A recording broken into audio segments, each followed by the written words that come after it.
Good afternoon guys, today is February 9 at eto, ngayon ang ng ating first batch na pina-incubate natin. So titingnan natin. At kanina umaga ay narinig ko na ang kanilang unang siyap. So iisa pa kanina. Tapos ngayon tanghali ay naging dalawa na. Nag-crack na rin yung isa. So eto siya. So ibig sabihin, tama yung ating pag-setup ng ating incubator. Yun na. Yan ang ating first chick. So, nilagyan ko siya ng harang para hindi naman siya tumalon. Kasi nga, dito may fan, may ilaw at may tubig. So, delikado. So, may isa na. Tapos, itong isa nag-crack na rin yan. Ito ng ilaw. Yan, ang ating first chick. Tapos, nag-crack na rin yung isa. Yan. So, ito ay, ano na lang to, 13. Kasi nag-candling ako nung 18 days at may hindi tumuloy na dalawa. So, 13 na lang tong natira. All goods na yan. Tapos, ito, na-notice ko tong nasa baba. Since malapit nga siya dito, mas maganda pala pag mas malapit.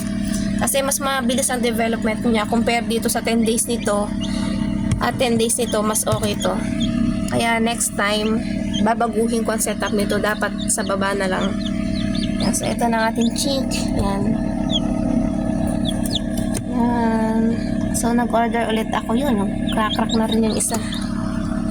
Nag-order ulit ako ng thermostat. Yan, nag-crack na rin to yata. Yan. Ito pa lang, hindi ko pa ito. Pero ito, maganda naman ito.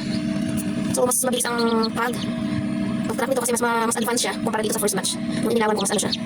Mas mabilis yung pag-develop ng chicks sa loob. Sa taas. Oh, cute. Ang cute naman niya.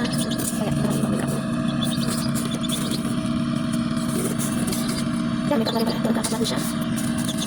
So, nagkagin ako ng aking kulungan kasi yung aming pusa ay matakaw ng sisiw. Ay, nakakita siya. Nakakita ko niya. Sila. Ay, may kakalain pala ito isa. Ang cute, may kakalain isa. May isa. Oh, may kakalain ito. Oh, nakakasuwa naman ang ating itlog. May mga kaka siya. Yan. So, yun lang. At tamang-tama nga 21 days. Saktong-sakto sa ating saktong-sakto yun sa kanilang pag-hatch talaga kasi dapat 21 days. So, ang ginawa ko pala, ako siya ng harang na ganito kasi nga baka tumalon kasi naglalakad-lakad na siya. So, harangan ko siya nito para safe naman yung ating sisiw hanggang sa mapisa lahat. Yan. 3, 6, 9, 10, 11, 12. Yan. Sakto. So, 13 siya. So, 13 ang ina-expect natin mapipisa kasi all goods na yan. Yun lang. So, nag-order na ako ng bagong thermostat. At magagawa tayo ng panibagong incubator para weekly. So, target ko weekly ay makapagpapisa ako ng sisiw. So, yun lang and bye-bye.